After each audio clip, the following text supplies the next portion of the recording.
Mas é uma iniciativa maravilhosa essa.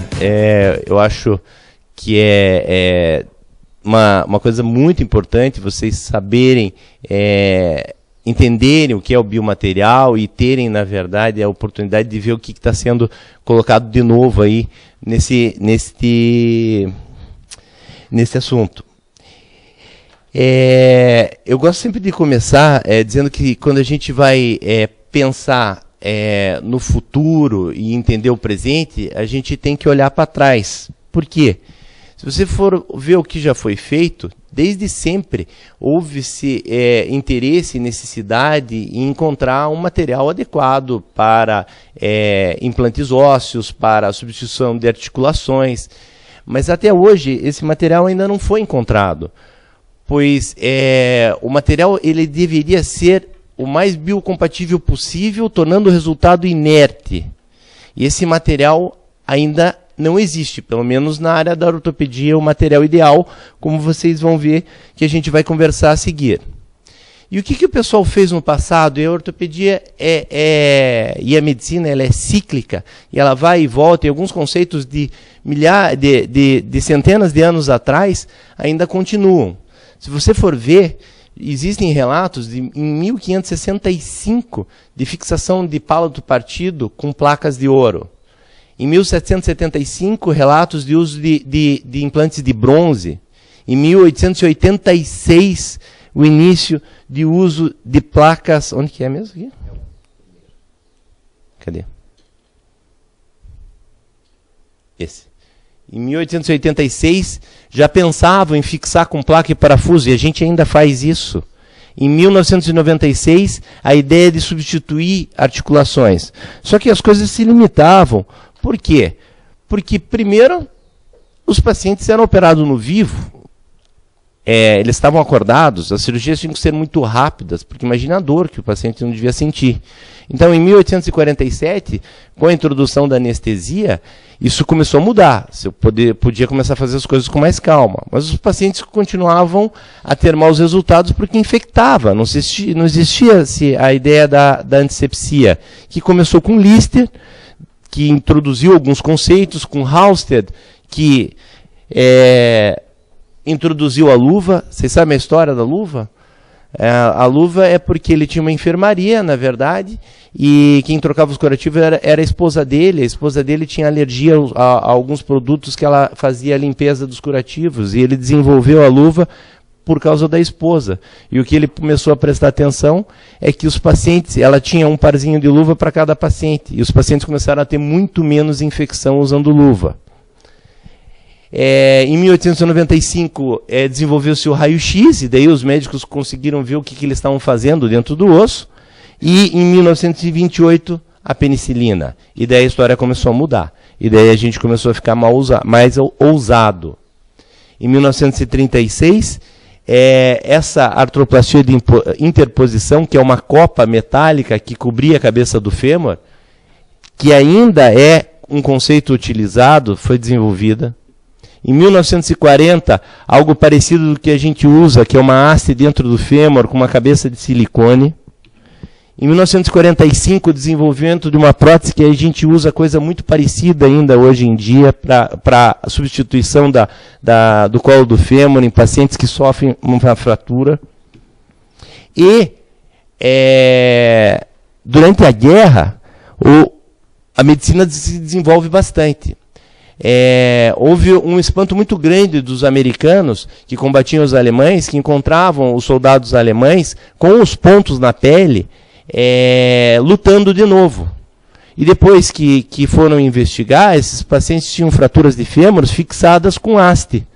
Esse cara, Gerhard Kincher, desenvolveu um método que ainda hoje é o método padrão ouro de tratamento das fraturas diafisárias dos ossos longos dos membros inferiores, que é a fixação com isso aqui, com uma haste intramedular. Vai passando para vocês verem aí, tá?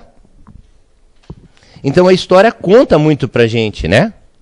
Esse cara, em 1960, era um gênio. Tcherny é considerado o pai da artroplastia moderna.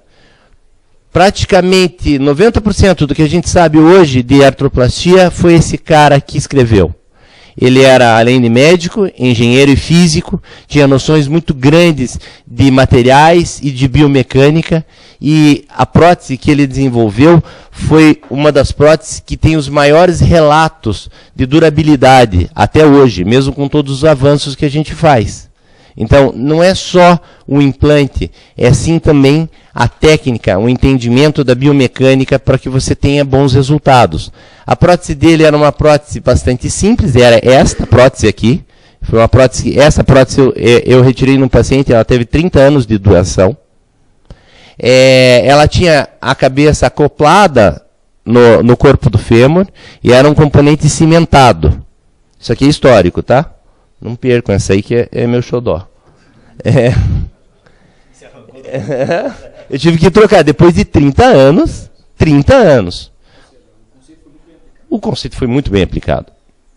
E as artroplastias são um procedimento ortopédico extremamente bem sucedido. Ele é considerado, sem dúvida nenhuma, foi considerado o melhor procedimento cirúrgico desenvolvido do século passado, pois devolveu para milhares de pessoas a qualidade de vida.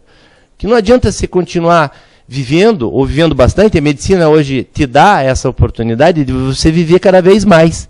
Mas sem qualidade de vida, isso não vale a pena. Então, o que vai acontecer neste campo é um aumento assim brutal. Nos países emergentes, como aqui no Brasil, a expectativa de aumento das artroplastias é em torno de 700% nos próximos 30 anos. Ainda bem que é isso que eu faço. Eu pretendo estar vivo nos próximos 30 anos, né? Então eu devo ter bastante trabalho ainda pela frente. Mas tem que desenvolver próteses nacionais também, né?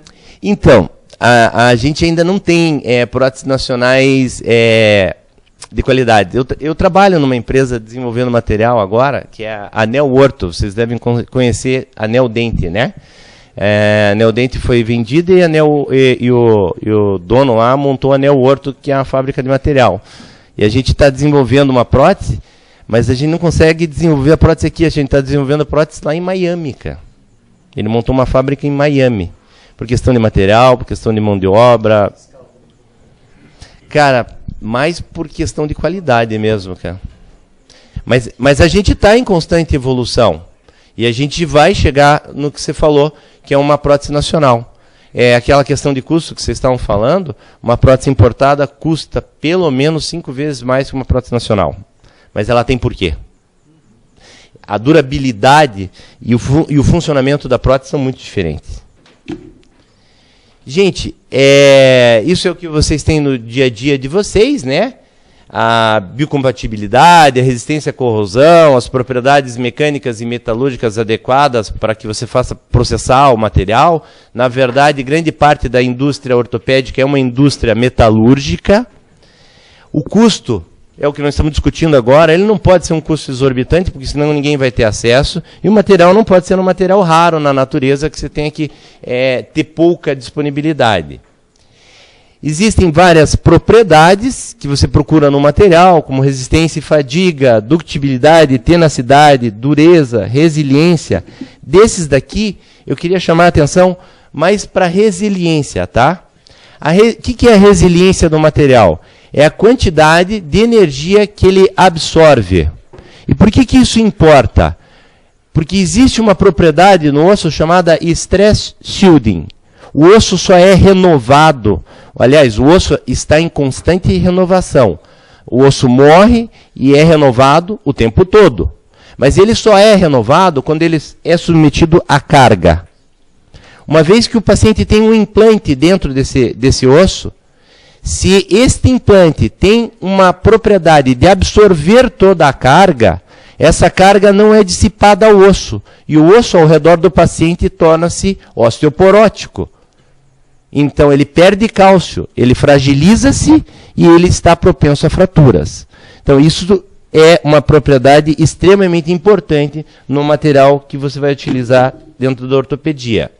E é lógico que as resistências à fadiga, a ductibilidade e aquelas outras propriedades que a gente falou são extremamente importantes, senão você pode encontrar situações como essa, que o implante quebra. E eu falo para vocês que não é nada agradável quando isso acontece.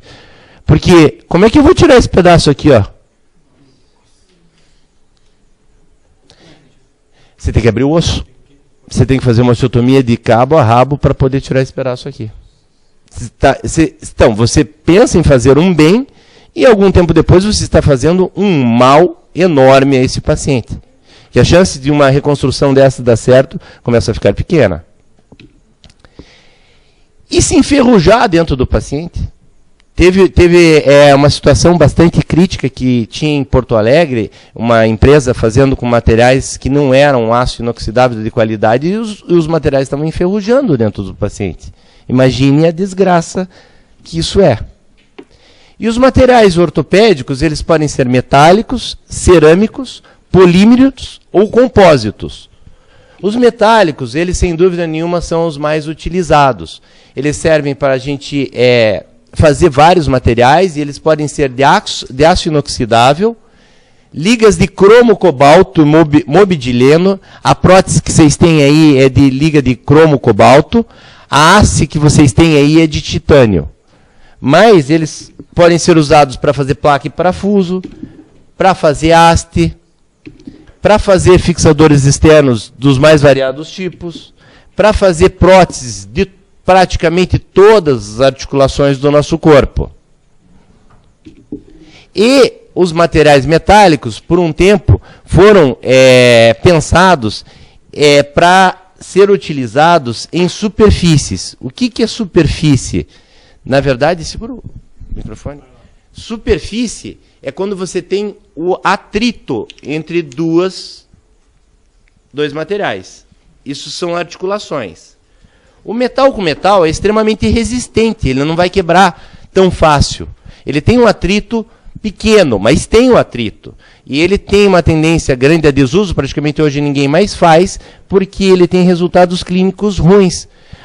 Muitos trabalhos mostram que você tem que acabar trocando essa prótese em pouco tempo, que libera íons de cromo e cobalto dentro do ser humano, e isso propicia o desenvolvimento de neoplasias, apresentando ao redor do implante uma reação tecidual adversa bastante desagradável. Eu já troquei algumas, e quando você vai trocar, é isso que você encontra. Então, metal com metal em superfície não é bom. Então, vamos relembrar o que eu falei. Não existe ainda um material ideal. Acho que tem que explicar um pouco essa imagem, que é o acúmulo do metal no tecido mole, né? Então, isso. A prótese está aqui, ó. E isso tudo aqui é a musculatura do paciente, que está ao redor da prótese, metalizada. Ah, não tem quem me diga que isso aqui não vai virar uma neoplasia. o acúmulo de metal pesado, assim, isso é o básico para a gente ter uma doença metálica. Principalmente mulheres grávidas, imagine. Essa situação bastante grave.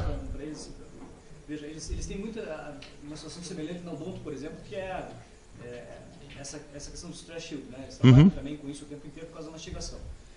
Por gente falar de prótese de quadril, a gente tem que imaginar que é um paciente, normalmente, né, um paciente mais idoso, e se você não troca a peça que está estragada, essa pessoa vai para a cadeira de roda.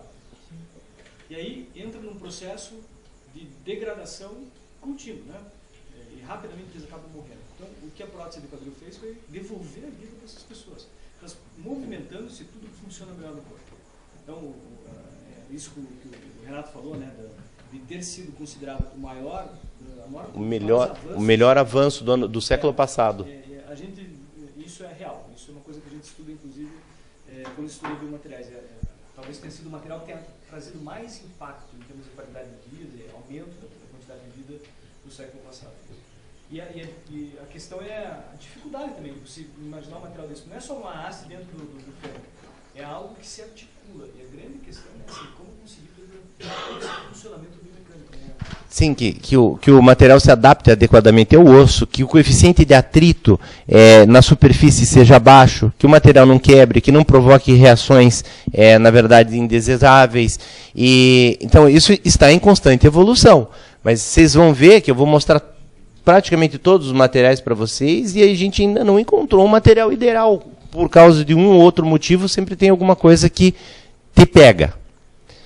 O segundo tipo de material, gente, são os materiais cerâmicos. E os materiais cerâmicos, eles podem, na verdade, ser bioinertes, bioativos e bioabsorvíveis.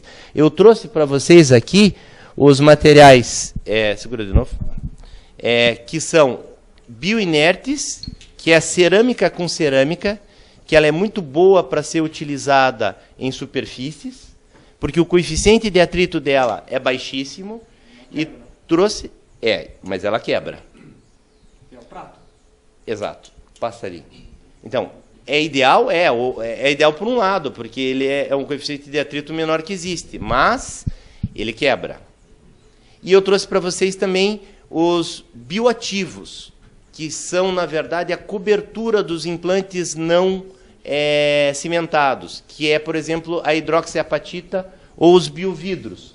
Reparem na cobertura desta prótese, a sensação que ela tem da cobertura dessa prótese. Os parafusos de titânio que vocês usam, normalmente eles têm esse tipo de cobertura também, porque tem que ter essa bioatividade, né? Vai fazer com que o osso cresça ao redor e permita que tenha uma fixação melhor. Né? Então, sem dúvida nenhuma, a cerâmica ela é um material que tenderia a maior durabilidade, porém, ela quebra. Olha lá. E fica assim. Para tirar isso de dentro do sujeito, isso provoca uma reação inflamatória gigantesca. E mesmo depois que você troca, alguma poeirinha lá vai ficar. E isso vai provocar dor no paciente eternamente. E os bioativos, que é a hidroxiapatita, que é essa cobertura que vocês estão vendo aí, que é osso-indutora e estimula a formação óssea, tornando o componente parte do osso do paciente. Só que dependendo da quantidade de energia que esse material vai absorver, o osso ao redor dele vai ficar osteoporótico. E os biovidros e os bioabsorvíveis, que seriam a cerâmica com fosfato de cálcio, que na verdade servem para preenchimento ósseo, substituição de enxerto ósseo. Você preenche cavidades com isso. E o cimento? Agora vamos fazer o bolo.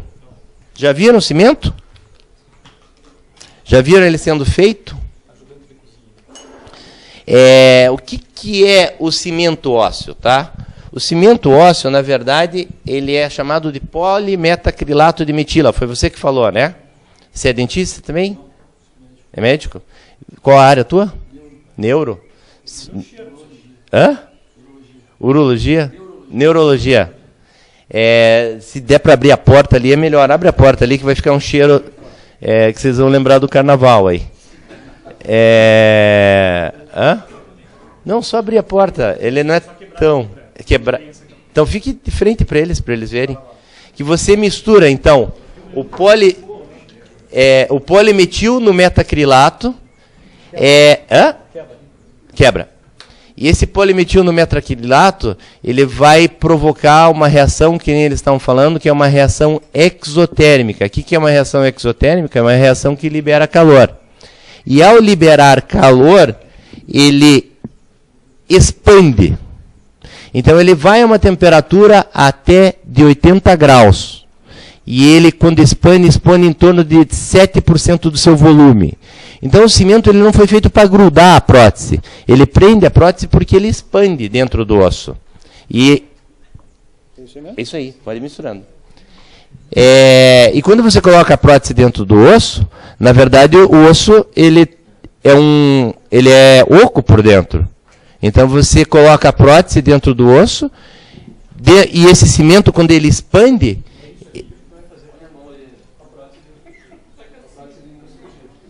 O quê? A prótese de neurocirurgia que foi apresentada aqui, quer dizer, na verdade não é uma prótese, mas a solução... Quer passar para eles irem misturando? Só não coloque a mão que vai grudar. marshmallow, que parece, né? Quando ele estiver secando mais, daí a gente faz uma bolinha, mas a gente pega com a luva, senão ele vai queimar a mão. Renato, uma pergunta. 80 graus, o osso tolera essa temperatura? Tranquilamente. Só tem um pequeno detalhe. Dentro do osso, tem baroreceptor e termorreceptor. Ao expandir e esquentar, esses sensores vão ser ativados e a pressão do paciente vai cair. Então, a hora que você vai cimentar o paciente, você tem que chamar o anestesista. Amigo, volta para a sala, porque vou cimentar. E daí ele normalmente faz uma medicação que eleva a pressão do paciente e isso protege, na verdade, contra uma eventual hipotensão.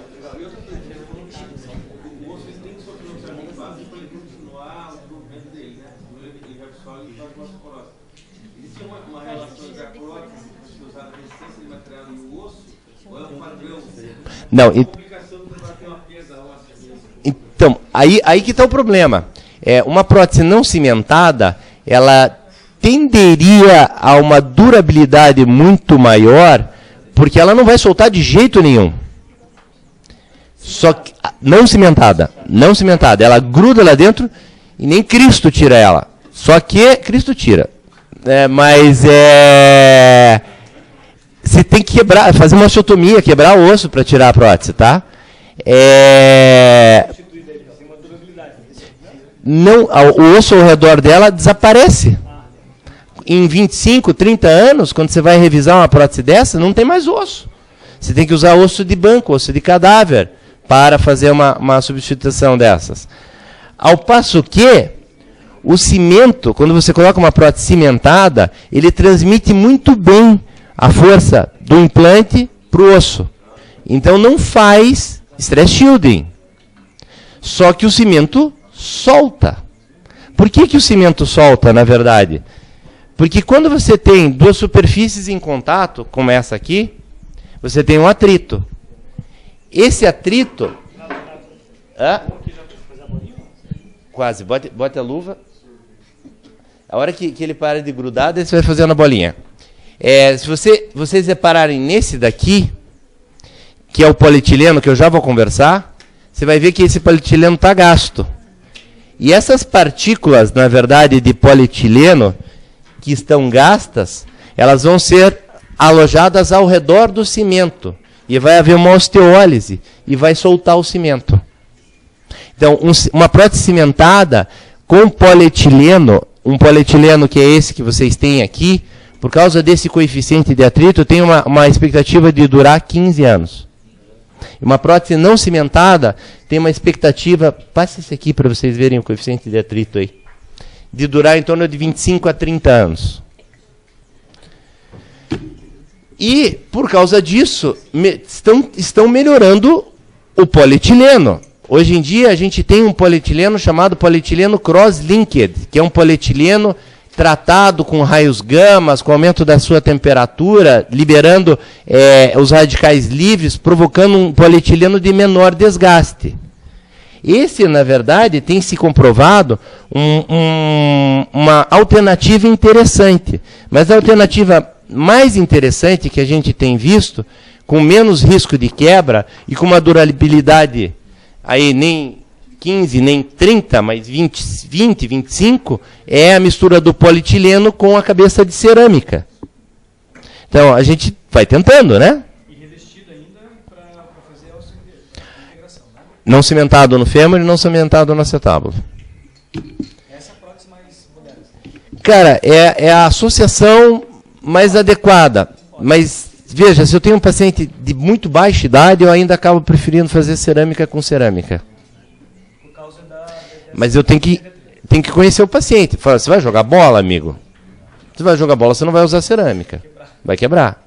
Se é um cara com a cabeça boa, dá para fazer. Se é uma pessoa, na verdade, que tem um discernimento um pouco pior, você tem que fazer metal com polietileno.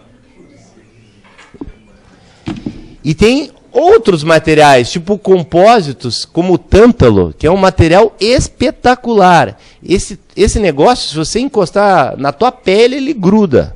No osso, ele tem uma aderência assim espetacular, ele é extremamente poroso, ele preenche falhas ósseas gigantescas, você faz o que você quiser com esse material, só que custa uma fortuna.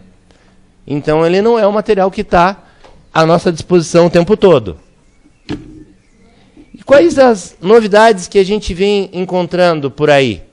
Que é cada vez mais tentar utilizar biomateriais para substituição de defeitos ósseos, de tecidos. Um bom exemplo desses é o BMP com concentrado de plaquetas, que acho que vocês devem conhecer. A gente tem usado bastante em ortopedia. Adesivo de barreira, né, Loureiro? Na geral usa isso, né?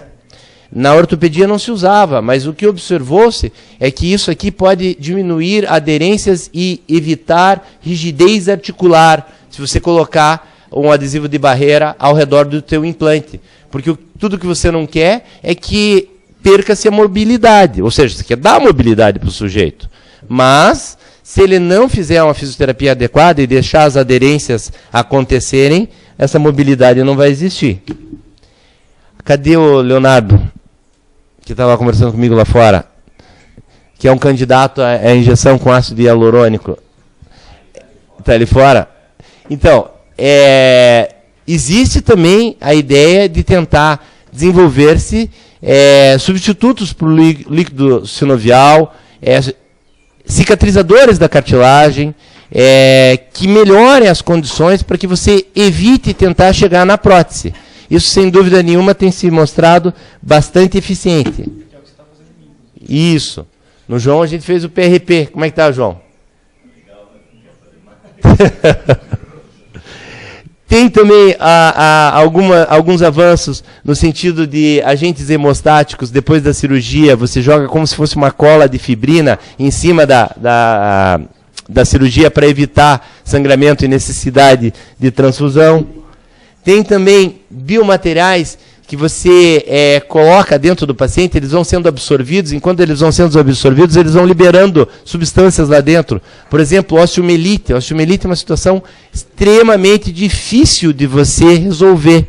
Você coloca pérolas de gentamicina lá dentro, elas vão sendo absorvidas e liberando gentamicina, evitando que o paciente tenha que usar antibióticos endovenosos, que podem ter uma alta toxicidade por longos períodos, e além do custo ser muito mais alto. Então isso é uma excelente ideia.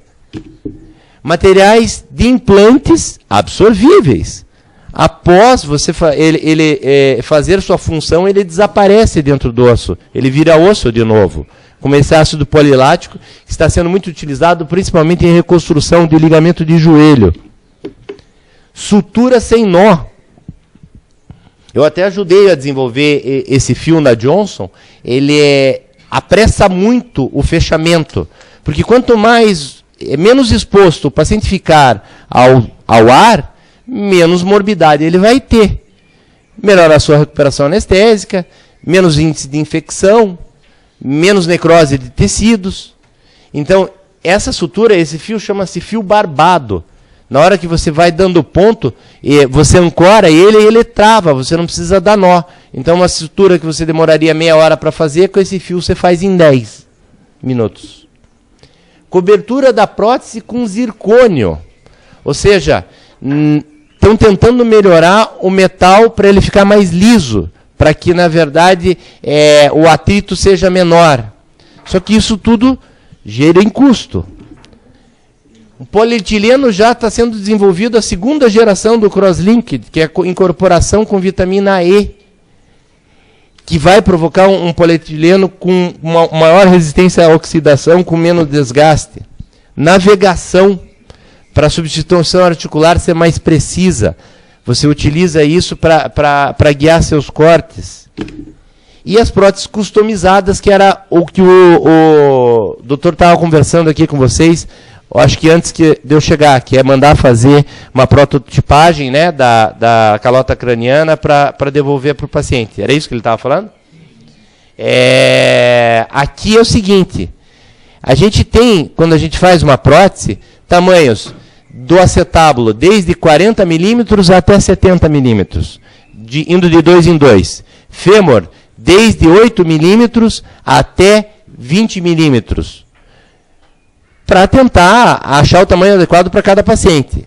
Mas o formato dos nossos ossos varia conforme a nossa genética, conforme a nossa raça, conforme o nosso tamanho, conforme o nosso sexo. Então, hoje em dia é possível fazer uma prótese customizada para você.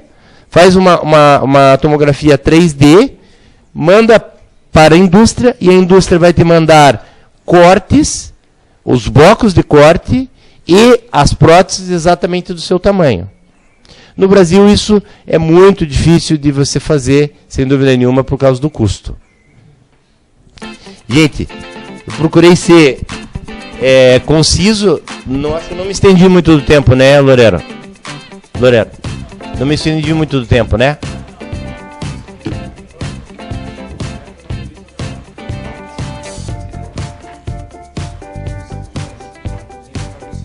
Ai, cara. Temos, na verdade, uma vasta literatura sobre o assunto, está à disposição de vocês. Passe isso aqui para o computador, usem tudo que vocês quiserem e sintam-se à vontade também para visitar a gente no interesse lá no Hospital do Trabalhador ou no Nossa Senhora das Graças.